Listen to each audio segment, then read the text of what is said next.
Mr. Secretary, please call the roll. Bratton. Here. Hudson. Gregory. Henderson. Here. Nierenberg. Shore. Here. Weber. Right. Weber.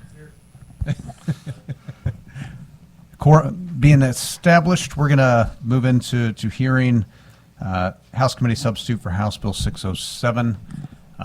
If we could, we have a very heavy docket, so please keep your comments and everything as brief to the point as possible. And Representative, you may begin when you're ready. Thank you. Thank you, Senator. Appreciate you having hearing me. I'm Ed Lewis from District 6, Randolph and Macon County. I'm here to present to you House Bill 607. I labeled it over in the House as the mini bus. It is not a full-fledged omnibus. This is a minibus. Of all the things that we brought out of the House that came out with one or less no votes out of the House Committee of Education, it contains multiple different provisions. I've got them labeled as far as you go through the bill if you want to follow along that way. But there are, for example, Representative Pollitt's House Bill 712 was voted out of committee 21-0. Representative Davidson's House Bill, which is the adult schools, came out 20-0. My bill, House Bill 220, which is in here, which is the virtual school program for being able to take virtual testing, taking testing away from the location of the district, 17-0. We had Representative Banderman's bill, which was on the underlying bill, which was the bill for 169 school days, the fix to make sure that we can still use snow days as already per statute to count for the 169 days for the 1% bump up for Senate Bill 727. That made it out 19-1. I think I said that right. 19-1. And then Representative Haley's, which expands school choice, if you will, to people in the peers group, not in the PSRS, because teachers can already go into another school with their child, and their child can have free tuition. This would expand it to those people who would fall under the peers category, aides, bus drivers, et cetera, that work for the school, expanding it to that group. It came out 19-1 for ayes and nays. Coming out with this one, the teachers for tomorrow as an alternative teaching certification is in this bill as well. Following the ABCTE, who also alternative teaching certification process, they do about 70,000 teachers in the state of Texas. Relatively, if we can use the word conservative state, they do about 70,000 certified teachers down there, and they want to be able to do the same, following the same procedures we have already set up for ABCTE, be allowed to do that. It came out 17-1 in the Senate. Representative Shields sunsetting there's a sunset on the teachers' externships that had failed. It hadn't failed to be renewed, I should say. And it's a good program. It didn't fail that way, but it failed to be renewed. And it came out to 18-0. It also was voted consent off the House floor with no votes. That particular bill, it's also in here. There is the language about making sure that we are teaching the science of reading and not teaching the 3Qing model of reading. You're not using that as the predominant reading source for teaching reading, but use it as a science of reading, which was established in Senate Bill 681 to make sure that our students are literate. That came out 20-1. And so I just want to point out that, and then the entire bill came off the floor, I think, with 3 no votes, and the 2 of those no votes are always no votes, so I discount those completely. And I think the other one had a misunderstanding of one thing that was in the bill. So what I'm trying to say is that this bill is well vetted, and the provisions that are in here are important to to education, but none of them are necessarily the largest thing that is not going to come over probably as its own standalone bill. I think a lot of the things are relatively small, but very important. That I probably get more calls on the making sure, at least for my superintendents and principals, hey, we need that security in our calendar, that 169 days. If we put 169 days in there, we can still use snow days. If we have enough hours built into our day to accommodate those snow days, we can still do it just like we were before and still get the 1%, 2% SB 727 bump up in funding.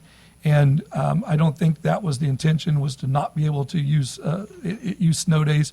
So that provision, I probably get as many questions about that as any of the provisions. A lot of the things that were in House Bill 712, things that you've already heard and that you will hear in some other bills probably. I know that we've also attached these to Senate bills over on the other side, and I think most of them are all of those are very well vetted and had no issues coming across the House floor. With that, I don't want to, I know your time is precious, but I would be glad to talk to you about any or all the provisions of this bill, which I'm pretty intimately knowledgeable of. Thank you for the presentation. Any questions from the committee? Senator, proceed. Just very briefly, Representative Lewis, thank you for working on such a good bill. I really appreciate the provisions, especially the clarifying language with after 727 and obviously having the winter and the weather, extreme weather that we have. I think clarifying that language around inclement weather is incredibly important. So we will do our best over here, I sure hope, to make sure that we continue to pass a solid bill here. And we didn't just, it reminded me when you said that, it's not just inclement weather. If you have a building that's destroyed, you have, you could, that's, Yes. And also there was another instance with, disease outbreak. I mean, that's Yep. another thing that was overlooked perhaps in that. And so there can be exceptions to the rule and, in the normal course of events, if you look at 550 schools across the state, there's going to be things where they have issues where Of they are course. closed. And so that's an important provision. But important cleanup language. And so it thank can you. it can even be applied to the schools that are there today with the language that we have put in here. The DESI assures me that it would still be able to, if they had done everything right, that it still could apply to this year, even when it goes into effect August 28th. So Wonderful. I think it's an important provision. Thank you. Senator, proceed. Just two simple questions. One, zero tolerance policies. I think everybody's probably aware of that. I just want to make sure we don't tie our hands on things such as, we don't want a zero tolerance policy. At the same time, sexual harassment is an example of zero tolerance of that taking place. So is that language, That language is in here. Chance to, I do actually appreciate the language. I've seen it multiple times. I'm sure you have too. And it basically says each case will be looked at on its own merits. You can't just say, well, this is, you get a fight, two kids are fighting, one kid sitting there in his seat, another kid comes up and hits him and, clobbers him in the back of the head and, knocks him out of his chair, and he turns around and, tries to defend himself, and then he gets suspended for 3 days. And I'm not in favor of that at all. That is back in the day, my brother said if someone bullies you, if someone pushes you, you push back, and you push back harder than he pushed you, so he doesn't do that the next time. And we don't want that, the person who is we want the aggressor to be punished, not the person who's being aggressed on. If you will. I agree with you, and that really started with the Safe Schools Act is It when did. that kind of came in, back when that was passed, kind of forced some of that, so I'm glad we're trying to change some of that. But It really, you're sure we're not tying our hands on any of the other things either, I correct? don't think so. If you look at the language, it's pretty well written to say you can still do whatever is in your policy to do, but you have to look at the merits of the case. You have to look at both sides. I'm fine with It's that. It's not saying you can't do it. It's just saying you got to look at both sides. Who started this fight? Who, maybe somebody else finished the fight, but how did it start? And who was the aggressor? I agree with that part, because like I said, the Safe Schools Act is what brought about kind of the other end of that, where if you hit somebody, you're automatically suspended. So a form of zero tolerance. The other question I have is on the virtual schools. Does that give them access to the small schools grant? Yeah, so there's two provisions in 220. The first part is the testing and 220. I is, have a you know, problem with any of that. I'm just talking about does that give them Okay. access to that? in the if the small, if they're doing, they will still get, let's say we have a school that's 200 students or whatever, and the small school limit is 350. Right. Let's say they were to do 149 other students virtually, and they get to keep, a 3%, I think, is the amount that they get to keep from DESI's money. The rest goes on to the virtual school. But as the host school, they get to keep an administration fee of 3%.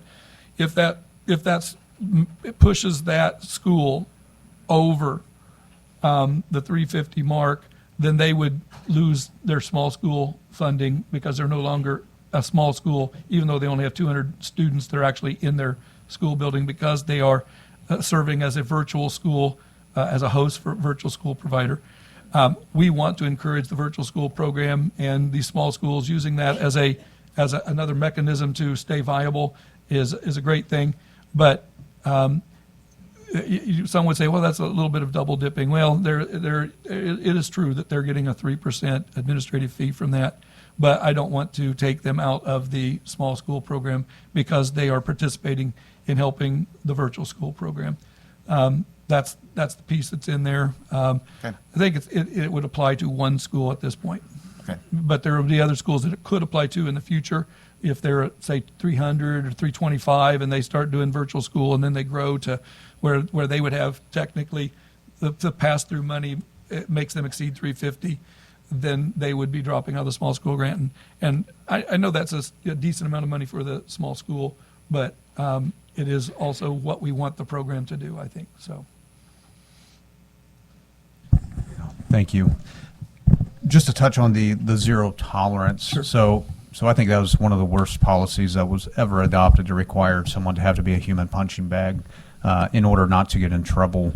But I can see where this will have spillover with these types of policies, even into this next bill we're going to hear, because there's a portion in that says if you were a part of two altercations of violence, that you're not eligible for this. But if you're a student who literally just was putting up your hands and then you get expelled for the same occurrence as though it was an act of violence, I think we're going to have to shore that up. So I know that's for the next hearing, but I appreciate and applaud the removal of this policy. Yeah, that, for reference to the rest of you on the committee and anyone behind, it's on page 26 of this bill, section 167.167. It just says against each school district shall prohibit in name and practice any zero tolerance disciplinary policy that results in an automatic disciplinary consequence against a pupil without the discretion to modify that consequence on a case-by-case basis, such as automatic detention, suspension, or expulsion, or the automatic imposition of other disciplinary measures. So it just says, doesn't say you can't discipline, it just says that you don't have to, you should not use I'm not even going to pay attention to what actually happened. You're getting, one kid's getting the tar beat out of him and he gets a suspension for it. Is a completely, and it happens, and it's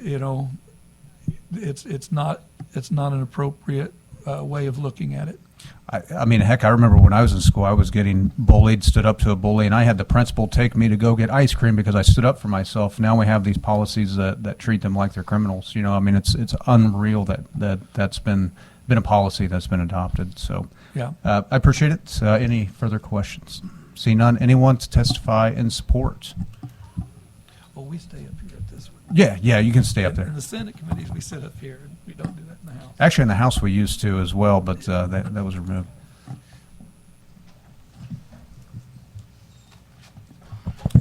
Mr. Chairman, members of the committee, Otto Fajan on behalf of Missouri NEA. To speak in favor of House Bill 607, in particular, we also spoke in favor of the grade level equivalence provision, the adult high school provision, calendar fix, the externships, and the PSRS sub-waiver, which I'm not sure the sponsor mentioned.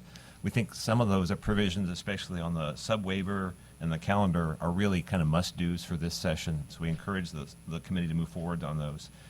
It pains me to do this, but I have to say we support this bill mostly because I'm continuing to hear from our reading teacher experts that they have some concerns if the legislature puts on additional provisions on top of Senate Bill 681. We continue to believe that Senator O'Loughlin's Senate Bill 681 is probably the best reading bill in the country, and we think from a legislative perspective it's complete. It definitely sends a message regarding the primacy of phonics and phonemic awareness as an important part of the beginning of literacy instruction, and has a whole system of supports across from beginning teachers, active teachers, stakeholders minding the store through the advisory council. We think it has the structure that's necessary.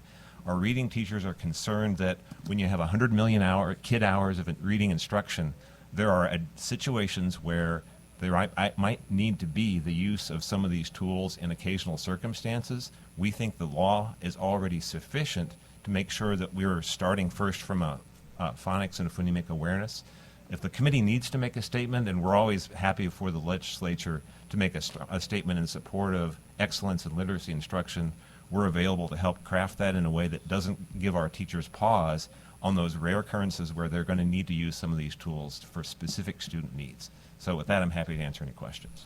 Okay, thank you. Any questions? Seeing none, thank you. Anyone else testify in support, please come forward.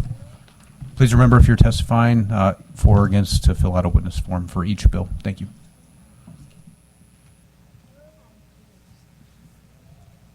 Mr. Chairman, I'll be very brief. Bill Gamble with the Special School District of St. Louis County, here to testify on behalf of the provision that allows retired teachers to substitute teach and still keep their retirement benefits.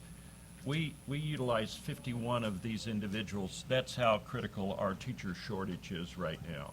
And so this is very important to us and very important to our students.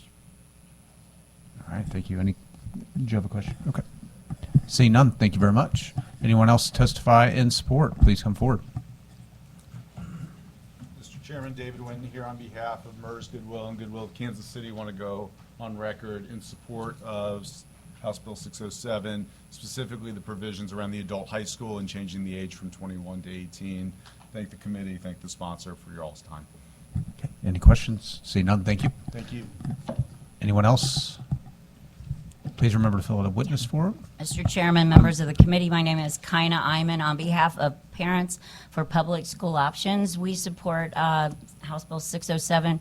Representative Lewis added a provision that allows our students to test remotely in home. You guys have already passed it on the Senate floor, and I think it's coming through fiscal this morning, especially with the storms in southeast Missouri. The testing center that they're taking the MAP tests in, literally this month, was wiped out by the tornado. So this just shows some of the problems these parents have, and so we hope that you can get this passed.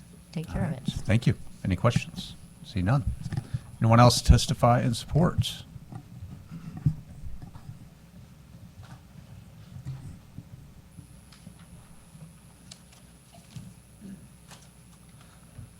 Thank you, Mr. Chairman, members of the committee. Mike Harris on behalf of the Missouri State Teachers Association, go on record in support of House Bill 607. We testified in favor of many of the provisions that are included in the bill. Thank you. Questions? See none. Thank you. All right. Anyone else in favor? Please come forward. Don't be bashful. Good morning, Mr. Chair, members of the committee. Brant Shields on behalf of the Missouri School Board Association. I also want to go on record in support of provisions of 607, including grade level equivalency, school calendar day fix, substitute teaching extension, and things like that. So, All right. Questions? See none. Thank you. Testify in support.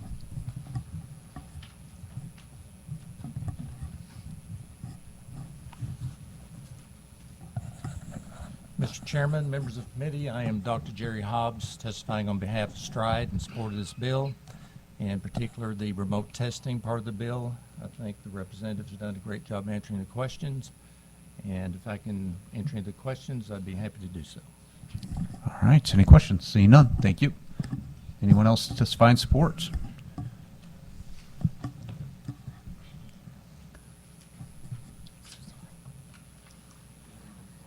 Form 2, please. Maria Walden with Missouri Retired Teachers Association, and we're testifying in support of the substitute teacher waiver. Perfect. Any questions? See none. Thank you. Anyone else testify in support?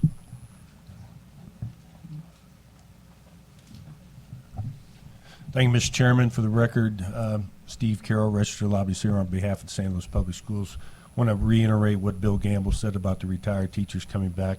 That first came about in 2001, and I wrote it. It was called the Experience Counts Act for the St. Louis Public Schools because we had so many substitute teachers that we needed experience back in the classroom and allowed them to come back for up to 2 years.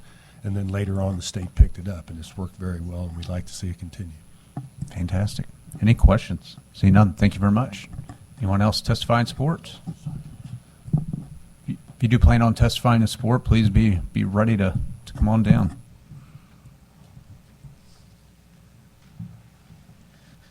Mr. Chairman, members of the committee, Jim Malley with Aligned. Our organization has testified in support of many of these provisions in the bill. We thank the bill sponsor and the other representatives for working on this. I'm here to answer any questions. All right. Any questions? See none. Thank you. Anyone else testify in support? Please come forward.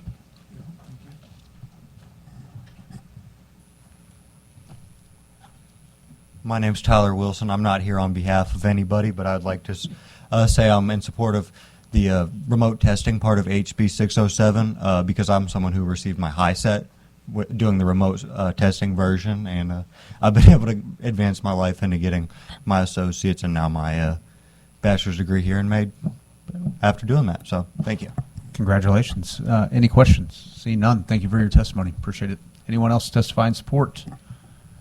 All right. See none. Anyone to testify in opposition? Okay. See none. Informational purposes. Come forward.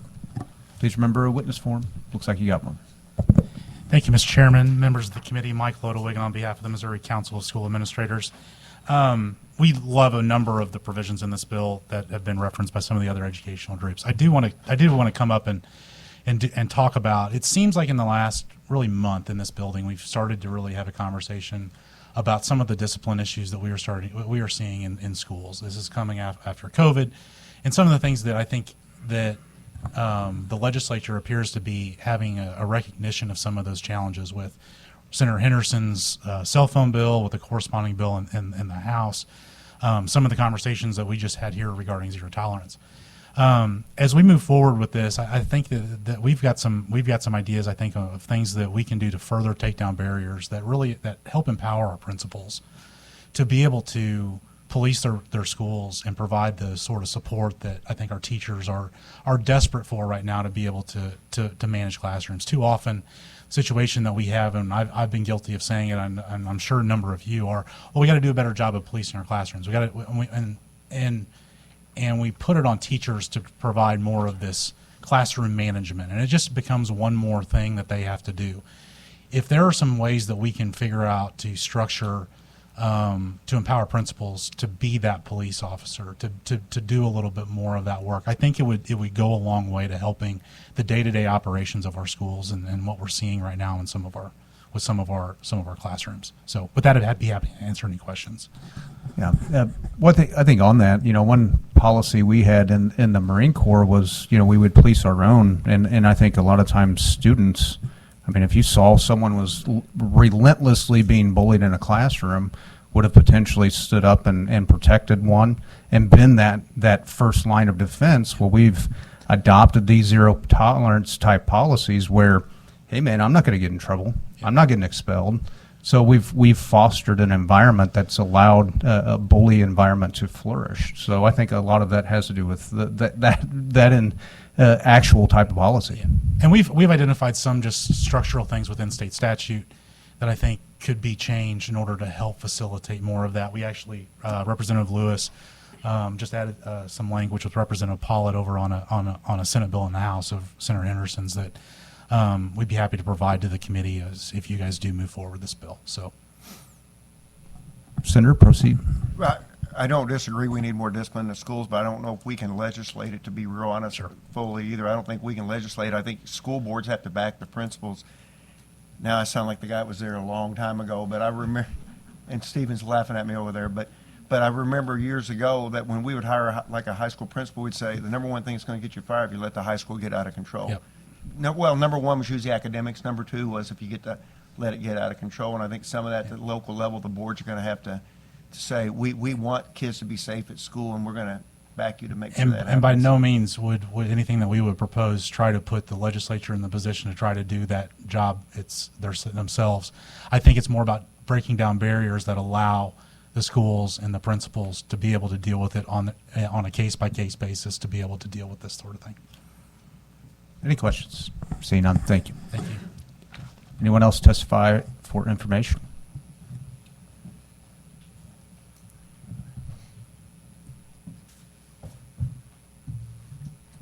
Hi, thank you all for your time. I'm Corey Codell. I'm the Education Policy Director at the Show Me Institute, testifying for information only. I think a lot of folks have talked about a lot of things in the bill, and so I won't rehash any of that other than to quickly say that I think the ban on 3Qing is a good idea and it's well researched. I also am a researcher at the University of Missouri and spend a lot of time studying these types of things. So I like that part of the bill. One part of the bill that I want to talk a minute about that hasn't gotten much attention other than a quick mention is there's a change to testing standards in Missouri in the bill that is going to add a category of testing called grade level. Currently, we use 4 categories from lowest to highest: below basic, basic, proficient, and advanced. I think those are self-evident, as they should be.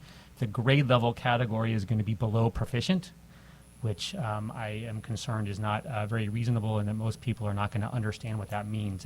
The language is such that you can have someone who is not fully ready for the next grade based on their end of grade assessment being categorized as grade level. So I do think there's a concern about lowering standards for Missouri students, and also just government transparency in terms of reporting out to the public about how students are doing in school if we have this grade level category that doesn't mean what most people think it means. So I have written testimony that elaborates on some of this. I'm happy to answer any questions.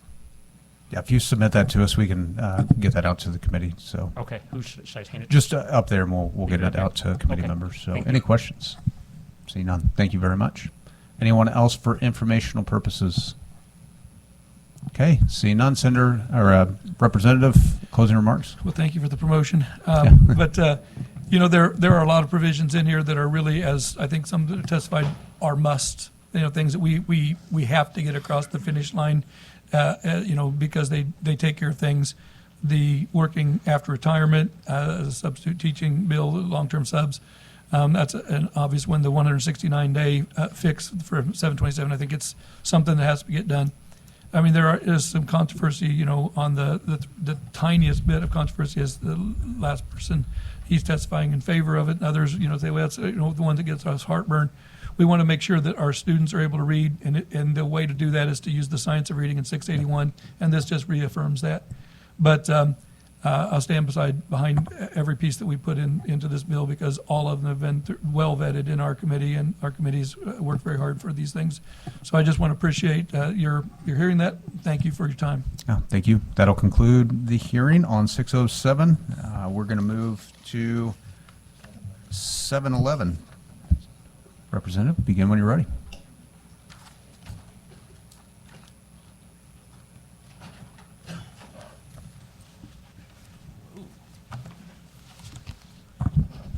Thank you, Mr. Chairman and the Education Committee.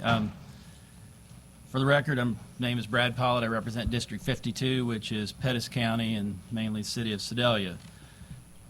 House Committee substitute for House Bill 711 is the open enrollment bill, probably the most vetted bill in recent memory. I think this is the 14th or 15th committee hearing we've had on this bill over the last 5 years. The bill has basically remained the same with changes each year. Quickly, I'm just going to go over some of the changes and not the entire bill. We've added some changes in the timelines of when it starts, when districts determine whether they want to participate or not. We've better spelled out how special ed students would be dealt with in this bill. We did add a part of the bill that says that if an open enrolled student's accepted and their attendance falls below 80% in the non-resident district, that the resident district can meet with that family and encourage them to get that attendance up to 90%. If they don't get it up to 90% by the end of the quarter in the semester, the bill says they may. It doesn't say they shall send the student back, but would give them the opportunity, if the student's not coming to school, to send them back to the resident district. It's got transportation in the bill. I have scaled that back compared to what it was in earlier bills. We did add an online portal basically to take away the temptation or the opportunity to handpick kids. On the House floor, there's an amendment added that would say if a student open enrolls, that they would have to stay 2 years in that district instead of 1. 43 states have open enrollment. All the states in the Midwest have open enrollment except for Missouri. Illinois has open enrollment. It's very limited, but they do have it. With that, I'll take any questions. Perfect. Any questions? Proceed. Senator. Thank you. Just want to go on record thanking you, Representative. You've done a nice job. I know Senator Trent and I are going to be working hard, and we'll continue working together on these things. So I'd like to visit with you, but overall, I love your bill, and we'll be in full support. Thank you, sir. If I may, sir, Proceed. to answer your question, the bill does say that if a student is suspended 2 or more times the previous year, that they can be denied open enrollment, but that is the only time in the bill where that parent would have the right to meet with the non-district superintendent to explain what has happened to their child and why they had those situations. I was in education for 34 years, 20 years in the administration, and I've never supported zero tolerance. And when I was a principal dealing with discipline, I never used zero tolerance because I didn't believe that was the way that we should be handing out discipline. Well, I appreciate that, but you know, maybe some way of critiquing that a bit, because I mean, if you're coming from a district that's had that policy, they didn't investigate, so it'd be hard. It'd be a difficult one to try to prove that little Jimmy or Susie were indeed the victim. So, but I appreciate that. Thank you. Any further? Oh, proceed, Senator. You said that I think roughly the quote is transportation is in the bill, but it's been scaled back. Yeah. Can you elaborate what that means? When this bill first came out, we allowed for transportation if you were a free and reduced lunch student within a contiguous district and you had absolutely no way. The bill specifically says, and if I was superintendent and I implemented this bill, I would work with the parent of a contiguous district to get that student to the nearest bus stop in my district. If that student doesn't have any way to get there, then the previous bill basically required the receiving district to go as far as they needed into that district to pick up that student. It was pointed out to me that there were some issues where districts may have to travel 80 miles or more one way to pick up a student. So this bill scales the transportation piece back to 5 miles within a contiguous district or 35 miles total from the attendance center, whichever is greater, to try to cut back on that 80-mile potential trip. Thank you. Yeah, thanks for the question and clarification. Senator, proceed. Just one question. Brett, first of all, thanks for bringing it. I think I voted for this bill at least 5 times at this point through the years. What's the cap that can transfer? Do you have a cap on yours? There's a cap of 3% that can transfer out. There is no cap on how many students a district that wants to participate can take. But again, it's their decision. But there is a 3% cap on how much a district can lose per year. I just wanted to make a statement. I like the cap on there, and my reasoning is this. This isn't just about students moving. It's also about making schools better, in my opinion, by a lot of people talk about, you know, the competition there. All the superintendents I've talked to, all of them said, I think I'll gain students but one. And she told me, she said, I'm afraid we're going to lose kids. And my point was, then you need to look in the mirror and say, why would my kids want to leave me? But we also want to give them a chance to try to fix their district, which would be a good thing for all the kids that are going to that district, because it's probably a wake-up call. So I just thank you for trying to do that. I think you can make education better overall. Thank you. All right. Any further questions? See none. Show of hands, who's here to testify in support? Okay, we've got a few. Against? Okay. So we have to be done by 10 o'clock. Yeah. So if we could keep it as brief and succinct as possible, it'd be greatly appreciated for the committee. So anyone to testify in support, please come forward.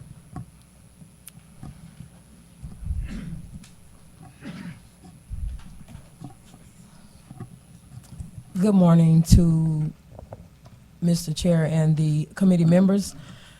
My name is Brandy Johnson. I'm here to speak about my son Lamar, who is here with me today, why open enrollment is critically important for his future. My son Lamar is a bright, ambitious boy with dreams that stretch far beyond our certain circumstances. By the time he was 3, he was already reading and on a kindergarten academic level, with his abilities have only grown stronger since then. Lamar isn't only intelligent, he's an excellent cook, passionate advocate for others, and already has developed a business plan for his t-shirt company he wants to start. Despite his remarkable potential, my son is struggling at his current school in St. Louis. The bullying he faces from both students and teachers has become unbearable. Unfortunately, the school district has not taken any necessary steps to resolve his issues, despite my repeated attempts to address them. As his mother, I am determined to see my son in a learning environment where he can thrive, reach his full potential. He deserves better than the daily challenges he faces in a system that isn't offering the support he needs. I'm advocating for open enrollment to pass in Missouri because I desperately want to give my son the chance to attend a school district such as the Ladue School District, where his talents will be nurtured and his dreams of success can become reality. My vision is simple: to provide my son with the education and encouragement he deserves so that he can escape poverty and create the future he's always dreamed of. Please support House Bill 711 and help children like my son Lamar have success to the educational opportunities they need and deserve. Thank you for your time and consideration. Taking the trip down here. Very much appreciate it. Any questions? Could we get your name? I'm sorry. Brandy Johnson. Brandy Johnson. Yes, sir. Thank you. Thank you for hearing me. All right. Thank you very much. Yes, sir. Anyone else to testify in support, please come forward. Don't be bashful.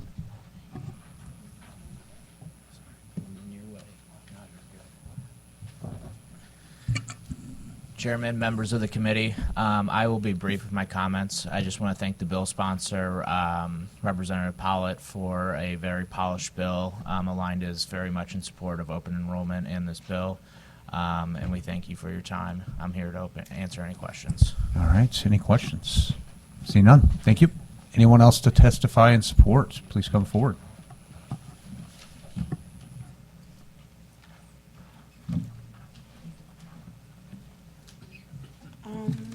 Good morning, members of the committee. My name is Courtney Wheeler, and I come before you today from St. Louis to voice my strong support for open enrollment. My educational journey reflects the challenges many families face when school options are limited by zip code. I began my education in the unaccredited Wellston School District at Hempstead Elementary. When Wellston closed, I transferred to Normandy Central Elementary. After moving to the Skinger-DeVoliver neighborhood, I attended Hamilton Branch 3 from 4th grade to 8th grade in the St. Louis Public School District. Eventually, I graduated from Classy Miller Career Academy. Throughout these transitions, I witnessed firsthand how district boundaries create educational barriers. I couldn't attend school with my friends who lived near me, but later moved to West County.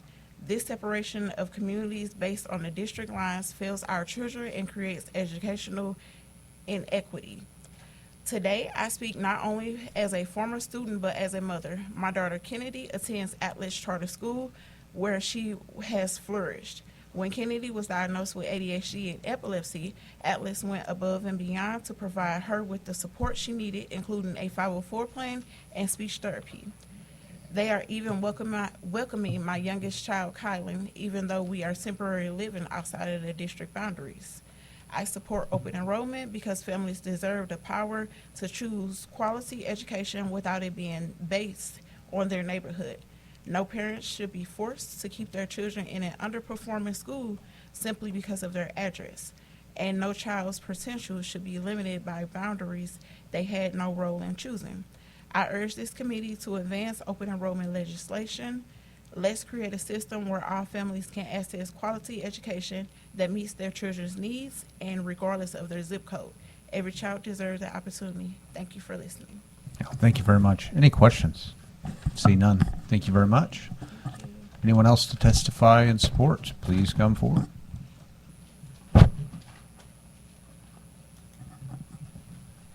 Don't be bashful.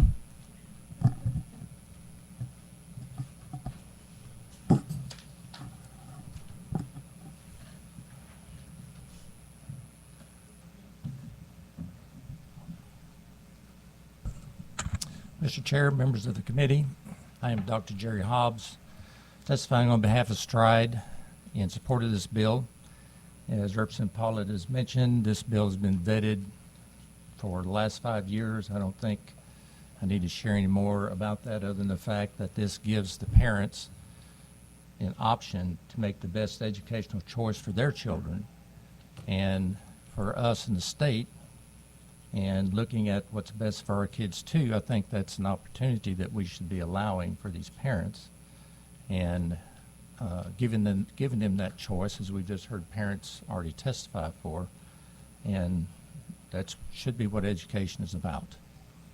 As most of you know, I was a superintendent 17 years, a building principal for 4, and I did the same thing as Representative Pollitt in working with neighboring districts. We had people that wanted to go from one district to another. We worked with them. We tried to help them to make the parents, have an opportunity to believe that they're getting the best education in the school they want.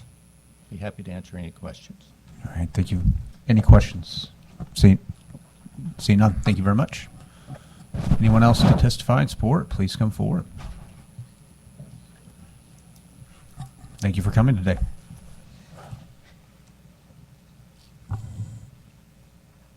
Good morning, members of the community. I'm here. My name is Janice Billingsley. I'm from the city, the north side of St. Louis City. I'm here today to support the HB Bill 711. I have 2 young daughters, Riley in 1st grade and Toye in kindergarten. I am a parent that want my child to feel comfortable whatever school system they achieve. I'm a parent that I'm here to voice my kids' opinion for their education. My daughters learn differently than other students, and not always students learn the same. Unfortunately, our neighborhood schools are filled, and the school I chose was the leadership school because it is a school with a small classroom where my daughter's education can succeed. I am in the Normandy School District. I am looking to move from Normandy to the city, but I would like my kids to still go to the leadership school. So I'm here to fight the bill, support the bill. Perfect. Thank you so much. Anyone? Questions? See none. Thank you very much. Great job. Anyone else to testify in support? Going once, going twice. Okay. Opposition on the bill, please come forward. If we could not cover, be redundant on the ground we cover, I'd appreciate it. Begin when you're ready. Thank you. Mr. Chairman, members of the committee, Otto Fajan on behalf of Missouri NEA. I guess at this point we'd speak against House Bill 711.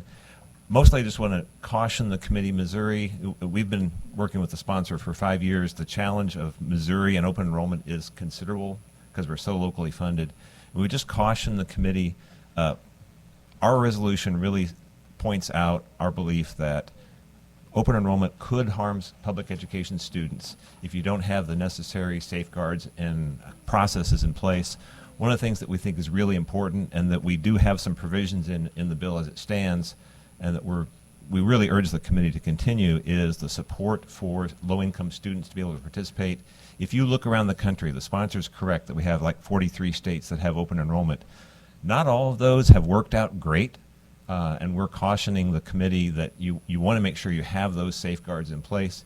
If you don't have something that supports transportation for low-income students, it becomes primarily for more affluent parents only, and then that really starts to detract from the impact that it has overall for our schools. So with that, I have to answer any questions now, or if we need to discuss offline. Any questions? See none. Thank you, Mr. Thank you for your Chairman. testimony. Anyone to testify against, please come forward. Please remember to fill out a witness form if you haven't. Thanks. My apologies. Good morning. My name's Tyler Wilson. I come forth as a student who was a struggling student in the school district I was in, and my concern with sorry. First of all, I'm testifying against HB 711 because I was like Lamar. I was high achieving, but I wasn't doing great academically. My concern with the bill is with the 3% outgoing cap, as well as, you know, you still get the school district still get the final say, right? My concern is I wouldn't have been accepted to any of the school districts that I would have been trying to get into.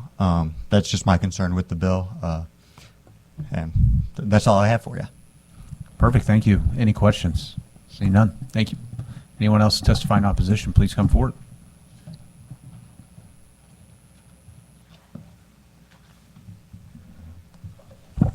Thank you, Mr. Chairman, members of the committee. Mike Lodewigan on behalf of the Missouri Council of School Administrators. Go on record opposed to the bill. As Representative Pollitt said, you've heard this bill a number of times. You've heard our testimony a number of times. I think there's a lot of dynamics that this bill creates that we have to be aware of. I do think that, you know, one of the things that we keep hearing about as this bill moves forward is the possibility of additional provisions going on to it. That we were fine to have those conversations. I do think that we have to watch for, just given the dynamics that we are in right now with the state regarding school funding, and some of the situation with the formula. The last thing we want is to create some sort of a spike on the formula that's going to make it even harder to fully fund it going forward, given the dynamics that we have. So, you know, I'm happy to go into some of our opposition directly on the bill as it exists now, but you've heard those previously, and so with that, we can continue to talk offline about those provisions. All right, so any questions? Oh, go ahead. Over the last 5 years, have you guys been part of negotiating on this bill? Have you come to the table with it?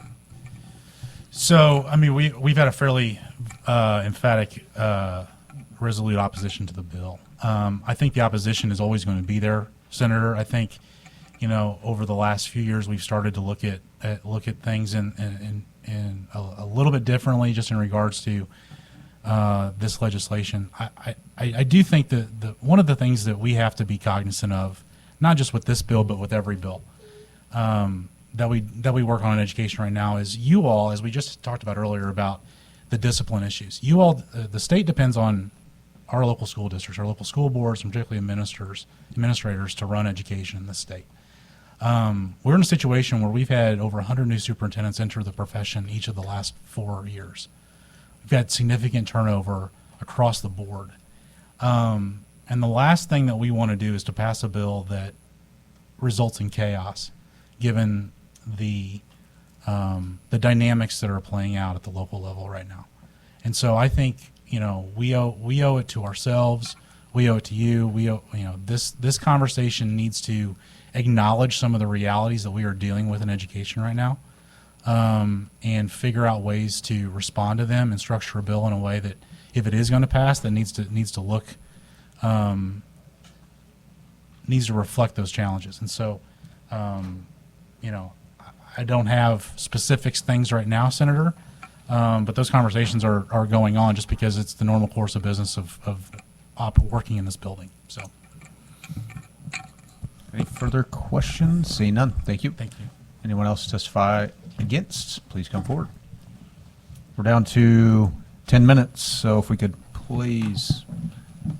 Thank you, Mr. Chairman, members Thank of the committee. For the record, Steve Carroll, registered lobbyist here on behalf of the cooperating school districts of Greater Kansas City, go on record in opposition. I will say this for the sponsor. He's worked very hard trying to work with everybody on this bill. You all know where you're at on the bill regardless.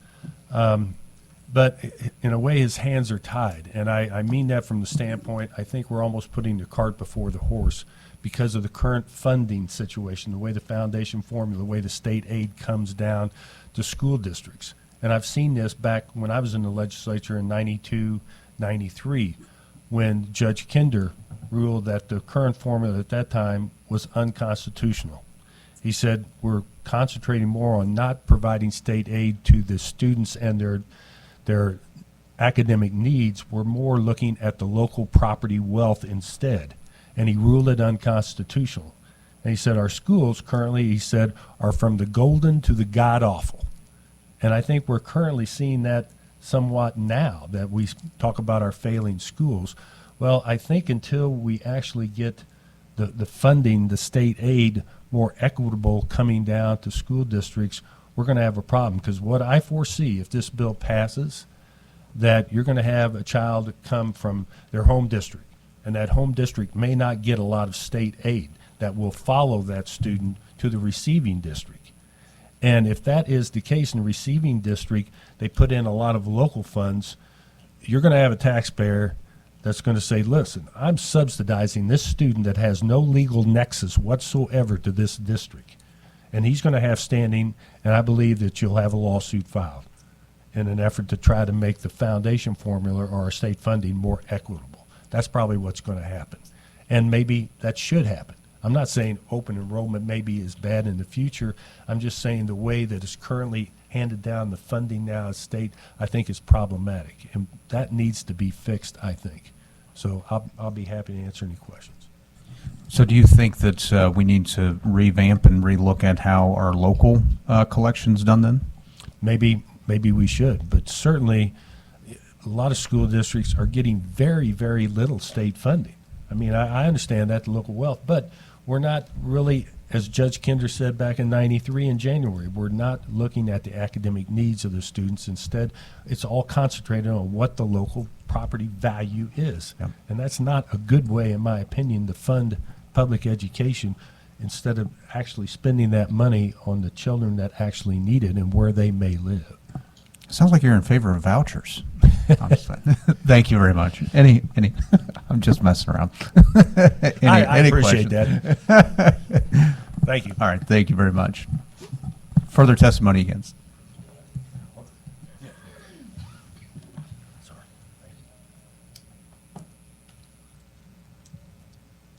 We have 7 minutes. Who else is testifying against? So we have several, so, I mean, like, yeah, maybe just go on the record and state your name. I apologize. Chris Gaines. I am CEO of Education Plus. I served as a Missouri school superintendent for 22 years, testifying in opposition, mostly because Missouri's school funding system absolutely does not support the notion of open enrollment. The amounts vary widely, as you've just heard. If we think about the types of districts and the way they're funded, hold harmless, small school hold harmless, those on a small schools grant, formula districts, we see wide variance in the state's contribution to those, as well as the amount of funding different districts get. We have districts that receive less than $600 per student from the state, and we have those that receive much more than that, especially within our footprint. Okay. All right. Thank you very much. If you have any additional information, you can leave it, and we can get that out to the committee. Any questions? See none. Further testimony against? Please remember to fill out a witness form again. As many as we have in opposition, just please state your opposition. Thank you, Mr. Chairman. I am here to comment opposing HB 711.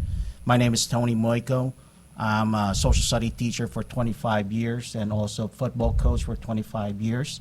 I can see this open enrollment hurting school districts that don't have the resources like rich school districts does. I can see the rich getting richer for this, and I can see this since districts can say yes or no to this.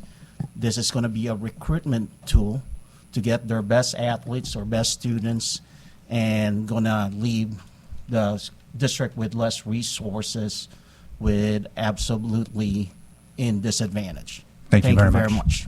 All right. So any questions? Seeing none. Good morning. I'm Tammy Henderson with North Kansas City Schools. We're the second largest district in the state of Missouri, but please know we are almost 50% free and reduced lunch. We had 220 kids show up that we weren't expecting this year, mostly students that we have built new schools in old areas, and they're coming to those. So we are opposed to this bill because we can barely keep up with our own growth. All right. Please, again, just name and opposition and leave your witness form. David Lee Brush, Missouri Equity Education Partnership. I understand the assignment. We're opposed. Thank you. Thank you.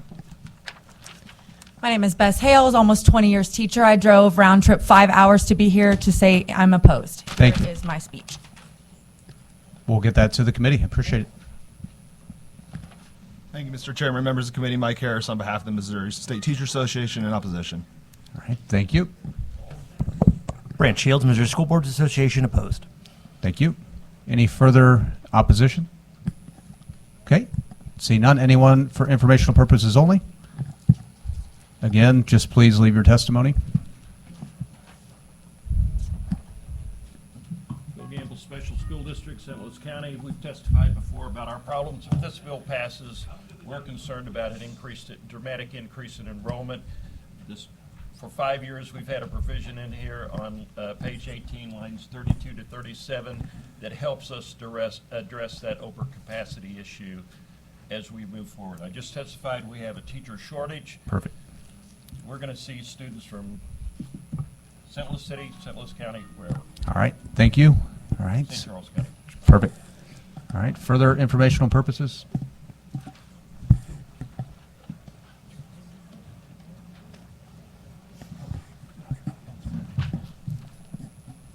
Corey Codell, Show Me Institute, informational purposes. I'll leave my testimony. I have copies here for everybody. I would also just quickly add there are a lot of conflated issues that happen in the testimony, so I encourage us to stay focused on the content of the bill, which Thank is you. open enrollment. All right. Any further questions? Seeing none. Anyone else for informational purposes only? All right. Seeing none. Representative, thank you. Look forward to working with you further on this, but that'll conclude this hearing. I apologize. I know you want to close, but Thank you. all right. Can I get a second to adjourn? Second. All right. We are adjourned.